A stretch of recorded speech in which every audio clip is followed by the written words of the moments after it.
ver lo que son hernias diafragmáticas. Vamos a obviar lo que es anatomía, porque este tema es muy largo, desde biología, fisiología. Se sabe que el diafragma es el principal músculo de la respiración, respiratorio, tiene una porción muscular y tiene una porción tendinosa que es central, tiene la forma del útero y tiene tres orificios o tres forámenes bien importantes, uno para la aorta, el otro para la vena cava inferior y para el esófago. Entonces, y aparte de eso tiene unos ciertos pequeños accesorios. Lo que vamos a ir frente a lo que es las hernias diafragmáticas. Muy bien. Entonces, las hernias diafragmáticas vamos a definir como una comunicación entre las dos grandes cavidades, abdominal y torácica. Pero hay un contenido abdominal en el tórax. En realidad, sí, por la debilidad del músculo del diafragma. Y eso va a suceder especialmente en las traumáticas. Vamos a observar en las malformaciones, que estas son muy temibles y que van a causar cerca del 50%. En realidad viene a ser un desafío para el tratamiento. Esta es la clasificación de Harrington en congénitas y adquiridas. Las congénitas viene a ser la ausencia total o parcial del diafragma. Puede haber por persistencia del diátono de este as, que es el de Baudelaire, o persistencia del diátono del labio normal. Las congénitas también pueden ser cristales o mixtas. Las adquiridas son diatales o mixtas. Entre las diatales tenemos las paradiatales, las paraesofágicas o por deslizamiento. Y las mixtas tenemos las traumáticas por necrosis inflamatoria y a través de los orificios o los puntos débiles. La epidemiología. La más frecuente viene a ser la hernia de Baudelaire, o también es la posterolateral. Ocurre entre 1 de 200 a 500 nacidos. Viene a ser como un resultado de la fusión incompleta entre la musculatura y la pared abdominal. Ustedes saben que el diafragma tiene 3 inserciones, ¿sí? Iniciación vertebral, esternal y costal, ¿no? Las hernias de Morgagni, que son las anteriores y además derechas, son las menos frecuentes, entre 9 a 12% de estos defectos diafragmáticos que son congénitos. ¿Debido a qué? Porque hay un fracaso en la fusión en el septo transverso y la pared abdominal en la parte lateral. Entonces,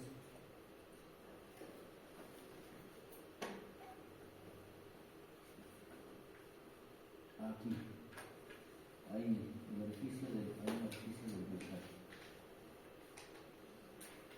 La hernia del hiato también va a representar la mitad de todas las hernias diafragmáticas, pero la mayoría de las lesiones adquiridas son en las lesiones adquiridas, la de Morgagni, la de hiato. En niños menores de 1 año van a representar el 9% de estas hernias diafragmáticas. Es rarísimo hacer el diagnóstico en edad perinatal. Es rarísimo. Bueno, esto es la anatomía en biología del diafragma. En el desarrollo empieza la 4ª semana de gestación y se desarrolla hasta la 12ª semana de gestación. Entonces ahí tenemos las placas por donde se va formando el diafragma. A partir de la 7ª semana ya hay unos 10 pleuroperitoneales que juntamente con el mesenterio se van a fusionar en el esófago y con el tabique transverso. nuevamente van a migrar a través de los mioblastos desde la pared corporal y van a formar el músculo que viene a ser el diafragma. Entonces, en realidad este es el esquema que va a representar en un corte transversal del tórax. Este color gris va a representar el septum transverso, que va a formar posteriormente la parte tendinosa del diafragma. La parte tendinosa. Entonces, tenemos las hernias retroesternales, que viene a ser la de Morgagni, y las hernias posterolaterales, la de Borel. Las hernias van a deber sobre todo en relación a la vía aérea y la vascularización pulmonar. Hay un desarrollo normal de lo que es la vía aérea. Seguimos esto con la embriología. Vamos a obviar, eso viene a ser, este es un esquema, las Morgagni, tenemos el tendón central, el Borel, las posterolaterales, el hiatus, la hernia hiatal. La hernia hiatal es una anomalía anatómica no congénita ni traumática, que va a dar paso a través de la cavidad torácica en la unión gastroesofágica. También esto se observa en lo que es cirugía gástrica, ¿no? Entonces, a través de esto el estómago va a migrar a través de este hiato del esófago del diafragma. Es una modalidad de hernia por deslizamiento, hernia de rotación. La herniación del estómago hacia el intestino medio. ¿Qué condiciona? La obesidad y también la presión, el aumento de la presión intraabdominal, que son factores de riesgo. Al inicio son asintomáticos, pero progresivamente van a presentar síntomas de reflujo. Tenemos hernias muy voluminosas que pueden encarcelarse y volvularse. Hay casos que vienen con el estómago totalmente dilatado y a medida que va pasando se estrangula. O sea, ahí la vascularización se compromete. La única situación que hemos mencionado, la hernia hiatal paraesofágica, la hiatal por deslizamiento y la mixta. O sea, aparte de eso, tenemos las dos modalidades en cada una de las imágenes. También esto es un trauma, un politraumatizado, la hernia traumática, ruptura del diafragma. Debido a que ha habido, el traumatismo ha sido severo, grandes traumatismos. O puede ser penetrantes o cerrados, ¿no? Los penetrantes por objetos contundentes, punzocortantes, penetrantes, y se lesiona frecuentemente el diafragma izquierdo. Entonces vamos a observar un signo directo que se visualiza en unión diafragmática. Frecuentemente se lesiona el diafragma izquierdo. Y signos indirectos de herniación, vamos a tener la presencia de vísceras huecas. Vamos a observar hasta una simple radiografía los autos del colon, ¿no? Y el estómago también. Pero con la cavidad torácica. En esta tomografía se muestra la ruptura del diafragma. Aquí está la flecha. Aquí. Y la herniación de todo el estómago y colon. A través de ese orificio ha ascendido la cavidad torácica. Las hernias anteriores o subcostales también se llama hernia de Morgagni. Entonces, las anteriores o subcostales, la de Morgagni; las posterolaterales, la de Borel. Hernia del hiato de Morgagni, estos son sus sinónimos. Hernia de la hendidura del labio, hernia retrosifoidea, ¿no? Muy bien. El diagnóstico el paciente va a presentar, dependiendo de qué se trata originado, qué tienen el contenido. A ver, estos pacientes van a presentar dolor, van a presentar un dolor retroesternal, a manera de un síndrome pseudo miocárdico, o sea, como una angina de pecho. Pero para eso tenemos que descartar la edad, antecedentes.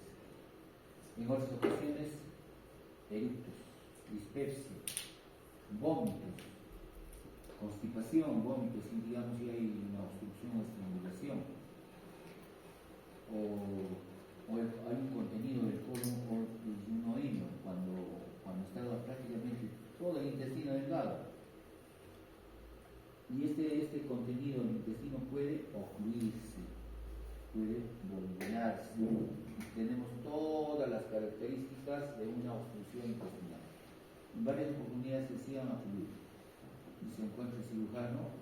Por eso, dentro de esto, siempre solicitaba una radiografía, aparte del abdomen, una radiografía del tórax. En varias oportunidades los cirujanos entran con un problema obstructivo de asas del gas, resulta que hay una hernia diafragmática.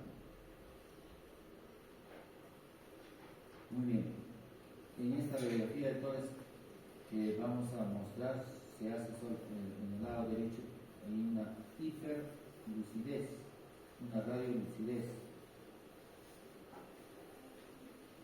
La semiología hay pocos datos, la información es pocos datos. En oportunidades vamos a auscultar los ruidos hidroaéreos en el monitor, en este caso el lado izquierdo. Es una radiografía PA simple, convencional. Solicitamos y podemos observar el contenido.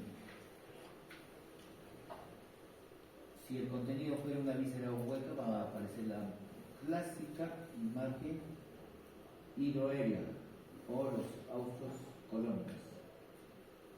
Nuevamente, si hay tiempo, vamos a solicitar una radiografía con medio de contraste, entonces eso sí es más evidente. Vamos a ver si se trata de intestino delgado, del intestino grueso, o el bórbolo en sí. El estómago se formula bórbolo, significa torsión.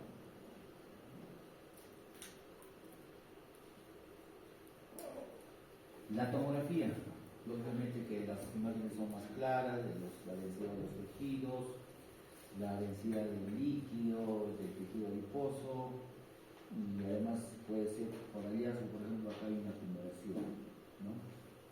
O es un hematoma también, lo que es una radio-opacidad. Esto es un corte coronario. Entonces, por delante está la sombra cardíaca y la base del mediastino anterior. Luego viene la de Guadalec o las hernias posterolaterales, las anteriores, la de Longarni. Estas hernias van a unir el pulmón y desplaza el mediastino al lado contralateral. Y lógicamente va a haber trastornos serios, desequilibrios tanto hemodinámicos y respiratorios. En ciertas oportunidades, el recién nacido nace sin pulmón, o hay una hipoplasia. Entonces, a veces son esto, no vamos a ver de repente el árbol bronquial, no vamos a observar, se ve en esta imagen, ¿no? Solamente se ve esta imagen. Es un neonato. En el recién nacido es un abdomen prácticamente vacío y los órganos están en el tórax derecho. En serio, ese sí es un caso muy serio. Si no ocurre la muerte en estos momentos, vamos a determinar de qué se trata más adelante. El diagnóstico de hernia diafragmática congénita empieza esa desde la etapa prenatal.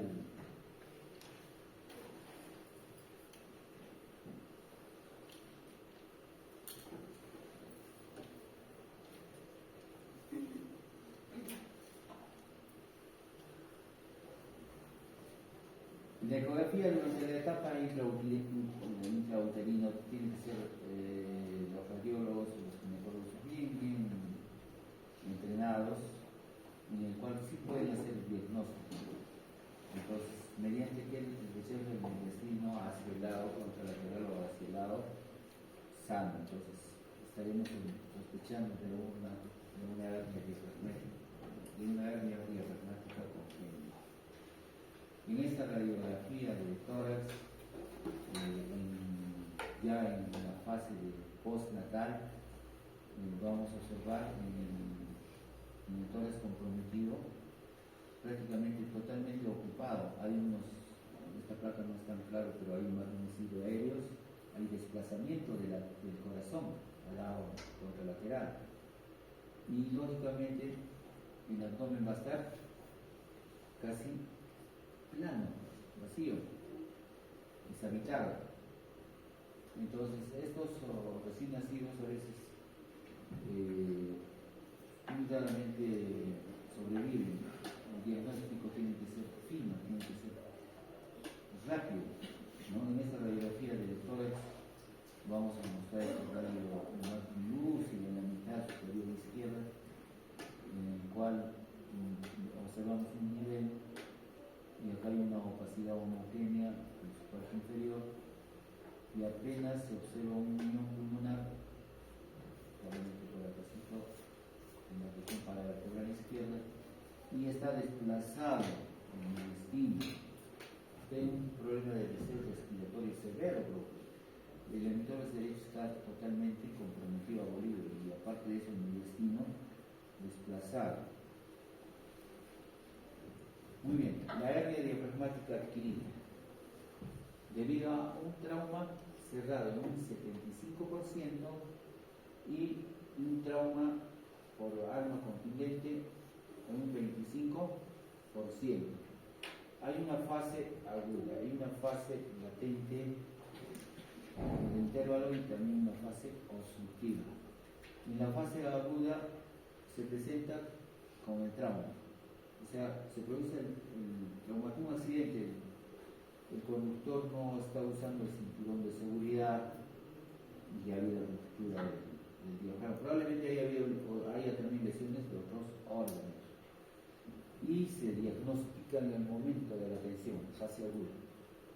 Y la de latente o intervalo no se diagnostica en el momento, sino posteriormente mediante las manifestaciones clínicas. Y en la obstructiva, en el cual ya se comporta como una hernia con signos y síntomas de obstrucción, de estrangulación y necrosis. A veces vienen pacientes con el antecedente de haber sufrido un accidente de tránsito, por decir, hace 4 o 5 meses. No vienen de inmediato, presentan problemas obstructivos. No hay distensión, ojo, no hay distensión abdominal, ¿no? El abdomen está vacío, vómitos, dolor, cambios hemodinámicos. La reclasificación de las hernias diafragmáticas, esto es parecido al traumatismo de tórax abierto. Son directos, traumatismo indirecto o por necrosis inflamatoria. Por directos, pues, como su nombre lo indica, ya sea por arma blanca, por arma de fuego o también por una costilla fracturada. En este caso es el trauma cuando es severo. Indirecto, o sea, hay un mecanismo de retroalimentación. Por un golpe hay una irradiación, una caída, compresión. Y por otras causas, tenemos la necrosis inflamatoria debido a un absceso subfrérmico. Puede haber por colecciones intra o perihepáticas, el absceso subfrénico, o también por necrosis por al colocar un tubo de drenaje pleural. Por eso la indicación del drenaje pleural debe ser siempre en el quinto espacio intercostal. Ha habido casos de que se han comprometido el hígado, sexto, séptimo, ¿no? Se provocan este orificio y es una modalidad. O postquirúrgicas, no ha habido una adecuada reparación. Un quiste hidativo que estaba adherido a la base, al diafragma, se ha liberado y se compromete el diafragma, no se ha reparado en ese momento. Pasa el tiempo y se produce la hernia. Y eso también se ha observado. Aproximadamente el 68.5% de estas rupturas diafragmáticas ocurren en el lado izquierdo, el 24.2% en el derecho y 1.5% de forma bilateral. Denis, ¿de dónde estás llegando? De Juliaca. Y un 0,9% de las rupturas son pericardíacas, entonces serán asociadas hasta con un taponamiento cardíaco. Las explicaciones. La protección que hace se le da el diafragma al hígado del lado derecho. Después el subregistro por falta también del registro del lado derecho. Y la debilidad de este hemidiafragma cuando en la etapa embrionaria no han sido completamente fusionados por estos canales pleuroperitoneales. Muy bien, entonces aquí observamos un gradiente de presión de 7 a 20 centímetros de agua entre la cavidad abdominal y el espacio pleural. En un trauma cerrado va a aumentar el gradiente de presión. Entonces actúa sobre el diafragma y de manera involuntaria. Entonces imagínense con esa presión y al exceder la elasticidad del diafragma se va a producir la ruptura que se produce en segundos.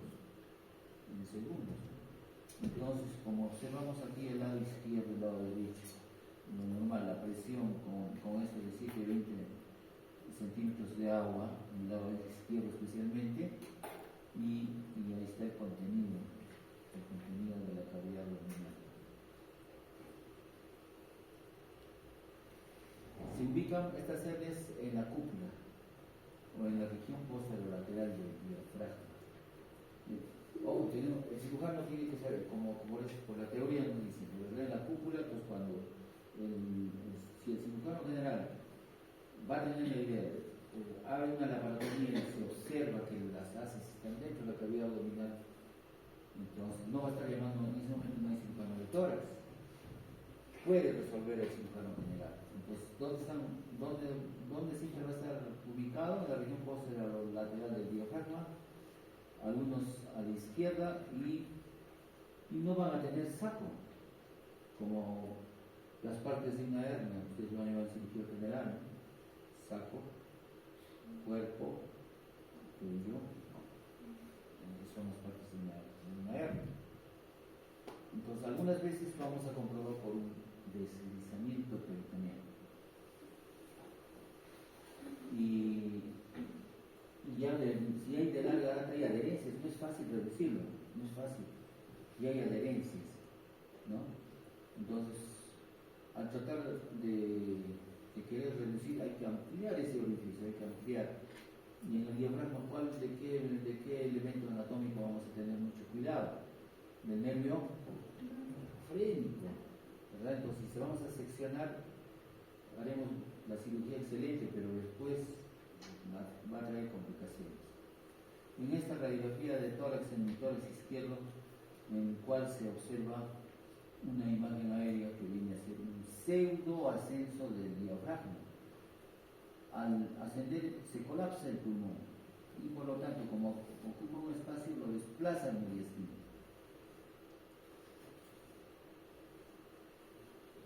El cuadro clínico, ¿qué incluye? Dificultad respiratoria, va de forma progresiva. A la auscultación, disminución de los murmullos del núcleo vesicular, en el lado afectado. Vamos a escuchar ruidos hidroaéreos en el tórax. Vamos a observar un movimiento paradójico, un movimiento paradójico del abdomen, como así lo describe todo. Y vamos a palpar los órganos abdominales en el tórax. Cuando vamos a colocar un DREN, es lo que pasa en una oportunidad, un traumatismo, ven esta imagen y dicen, ese motor es. Y le colocan un DREN. ¿Y qué sale por el DREN? Salió materia fecal, imagínense, por eso que uno tiene que leer, interpretar, ¿por qué no podemos escuchar si es un accidente trans? Ha habido ruptura y una hernia traumática, entonces le colocan el dreno perforado en el colon y sale materia fecal, el cuadro se verá más. Entonces, el diagnóstico. Una radiografía de tórax es el método más sencillo, más frecuente, ¿no? En algunas oportunidades vamos a tener que introducir una sonda nasogástrica, de repente hacemos un medio de contraste, y qué es lo que a veces vamos a hacer, que la sonda de repente va a estar en una cavidad torácica, ¿sí? Ahora hay estudios de fluoroscopía, no necesitan nada de eso, el paciente está ahí y vemos la fluoroscopía.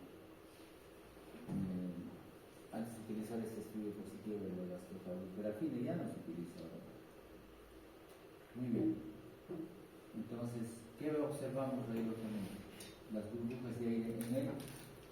Usualmente no hay burbujas de aire en el tórax, entonces de las asas. La irregularidad del reborde diafragmático. Ahí, así tiene que ser esto. Bien. El reborde bien definido, acá no se observa. ¿Sí? La elevación del hemidiafragma. El desplazamiento del mediastino. Las atelectasis por compresión.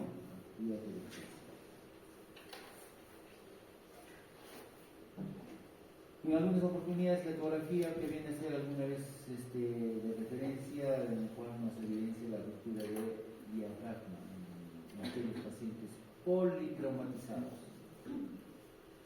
Chipana, hierba, chaya. Ya por eso, nomás por descarte, estoy diciendo que es la asistencia a clases del 90%, la asistencia a las prácticas es el 100%. Varios de sus compañeros que han votado no han asistido ni el 40%. Entonces, el momento, cuando digo, ¿por qué me pusieron esa calificación? ¿Verdad? Entonces, ¿qué vamos a observar? La falta de continuidad del contorno del diafragma.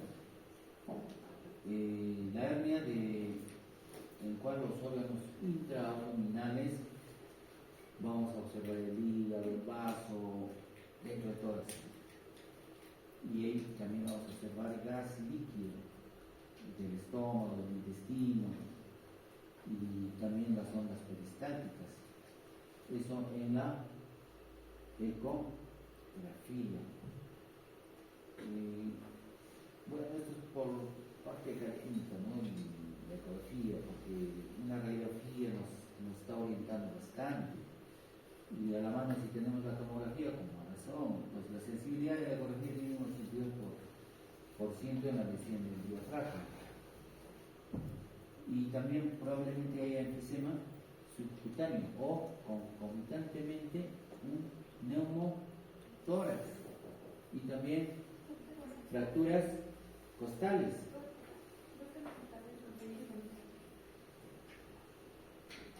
Aquí está la tomografía, su sensibilidad en casos agudos va desde el 33 al 83% y especificidad entre 76 al 100%. Y la efectividad varía entre el 50 al 98% en este diagnóstico cuando hay lesiones diafragmáticas pero a medida van evolucionando, de larga evolución.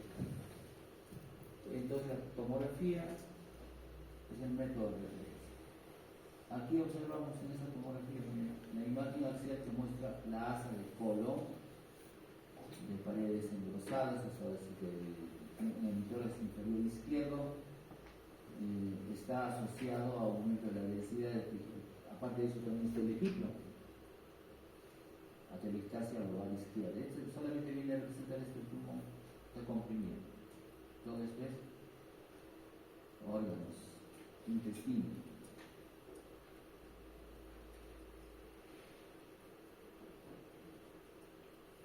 Bueno, ya hemos hecho el diagnóstico. Luego, el tratamiento. En los recién nacidos, si la intervención temprana, quirúrgica temprana, ¿para qué? Para ver la vida, la sobrevida, la supervivencia, ¿no? Y en relación a una conducta quirúrgica tardía. Entonces acá los cirujanos pediatras o los cirujanos de tórax, hay algunos cirujanos pediatras que están muy capacitados que ellos pueden resolver, pero mayormente es el cirujano de tórax. Primeramente, como cualquier cirugía, vamos a tener que prepararlos, la orientación preoperatoria, hay que controlar, como hay una compresión, controlar la hipertensión pulmonar y ventilación traqueal. Tratamiento médico, cuando hemos realizado el diagnóstico neonatal, entonces hay que esperar que madure el pulmón. Esto es en la etapa prenatal. Entonces, ¿qué hace el pequeño? Estamos con una intubación, intubar antes de llegar el cordón umbilical. Vamos a tener una ventilación convencional, no tenemos que pasar de más de 20 centímetros de agua. El monitor nos indica, por eso tenemos que saber bien el volumen vital, cuánto es el kilo peso, eso. Un grupo de ustedes le preguntaron cuánto es el volumen vital por kilo peso. Sí, el anestesiólogo, porque algunos anestesiólogos dicen, a ver, vamos a preguntar de qué años son. Ya están para hacer el internado por ahí. Pues tienen que saber, ya llevaron la anestesiología. El volumen vital se calcula por kilo peso y de acuerdo a eso tenemos que administrar el volumen de oxígeno. Vamos a insertar vía aérea, vía arterial, administración de líquidos y electrolitos, siempre una sondita nasogástrica, una sonda vesical, ¿no? ¿Para qué? Para reducir el barotrauma. Y tenemos que tener mucho de este problema de la hipercapnia. Menor de 20 centímetros o 20 milímetros de agua. La presión parcial tiene que mantener entre 75 a 80% y lo mínimo aceptable 40% la presión parcial de oxígeno. No utilizar ventilación a presión positiva, prolongar, al usar vasodilatadores vamos a tener como las prostaciclinas y los ionísticos, van a disminuir la presión pulmonar y indirectamente mejora la hematosis. En algunos pacientes esto no va a funcionar.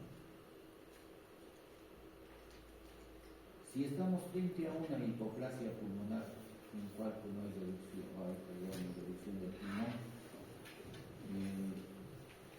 hasta la posición del paciente, ¿no? Vamos a poner un decúbito lateral, pero no en su totalidad. Entonces, tenemos que buscar el método de mayor diámetro. En esos diámetros más largos, aquí a las alturas tiene que ser importante de las cavidades del corazón. Otro método más preciso, en un 45%, hace que excluya el mediastino, incluir el ilio pulmonar.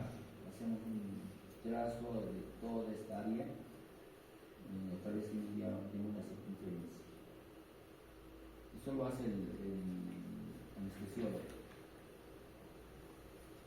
Muy bien, entonces acá tenemos para estar mediante los estudios de ultrasonido, ecografía, ecocardiografía a través del ultrasonido se va detectando una resonancia magnética. Entonces, de acuerdo a esto, nos va a indicar menor, o sea, un estudio menor de 1 es un mal pronóstico, entre 1 y 4 probablemente necesita oxigenación, y mayor de 1.4 se asocia mayor con una supervivencia. Y en sí, ahora viene, en realidad el tratamiento médico es de soporte, mejorar, preparar hasta el momento quirúrgico. El tratamiento de balón de oclusión endotraqueal en los fetos. En estos casos, cuando la herniación es hepática, ¿no? Entre la semana 26 y 29, y cuando descartamos que porque puede haber malformaciones congénitas, no hay alteraciones cromosómicas o lesiones asociadas. Se realiza una cirugía mínimamente invasiva mediante este balón de oclusión endotraqueal.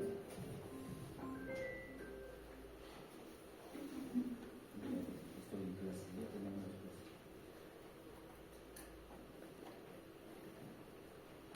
Muy bien, entonces se trata de este balón se retira a la semana 34 más o menos. Mediante ese balón, cuando todavía está intraútero, vamos a sospechar o vamos a revertir una hemoplasia pulmonar. Se envía una muestra de histología, nos indicará retención de fluidos, o también se acelera la maduración del pulmón y hay menor riesgo de hipoplasia. Entonces la cirugía debe realizarse antes de las 6 horas de vida, pero solamente en los pacientes hemodinámicamente estables, siempre y cuando los partos hayan sido hospitalarios y se haya detectado oportunamente, porque realmente si es domicilio o un centro o un lugar perfecto, el recién nacido a las horas puede fallecer. Si están inestables, estabilizarlos y probablemente podemos prolongar hasta las 24 y 72 horas. Entonces la técnica es reducir el contenido visceral. Tenemos que observar cómo está el pulmón, identificar los bordes del diafragma. Y si es un tracito grande, como es congénito, una malla.